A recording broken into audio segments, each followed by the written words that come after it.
মহামান্য আদালত, কালগড়ায় থাকা একদম শান্তশিষ্ট এই লেবু আজ কাঁচা বাজারের সিন্ডিকেটের শিকার। কি নেই লেবুর কাছে? উচ্চ ভিটামিন সি, রোগ প্রতিরোধ ক্ষমতা, হজম সহায়তা, আয়রন শোষণ বাড়ানো, ত্বক উজ্জ্বল এবং ওজন কমানো সহ বিভিন্ন রোগ প্রতিরোধ করে এই ছোট্ট লেবু। কিন্তু প্রত্যেক বছর রমজান মাসে তাকে সিন্ডিকেটের শিকার হতে হয়, ফলে মানুষ সারা বছর তাকে 10 টাকায় 3টা পাওয়া সত্ত্বেও রমজান মাসে এসে সবাই তার গুণাগুণ ভুলে যায়।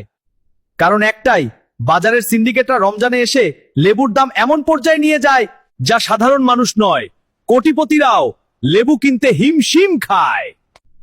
সুতরাং মাননীয় জজ সাহেবের কাছে আমার অনুরোধ, রাষ্ট্রীয়ভাবে এইসব সিন্ডিকেট ব্যবসায়ীদের কঠোর ব্যবস্থা নেওয়া। Order, order. সমস্ত তথ্য ও প্রমাণের ভিত্তিতে আদালত সিন্ডিকেট ব্যবসায়ীদেরকে দর্শকের হাতে তুলে দিল। ওই দর্শকেরা, ভিডিওতে লাইক করো এবং ফলো করো।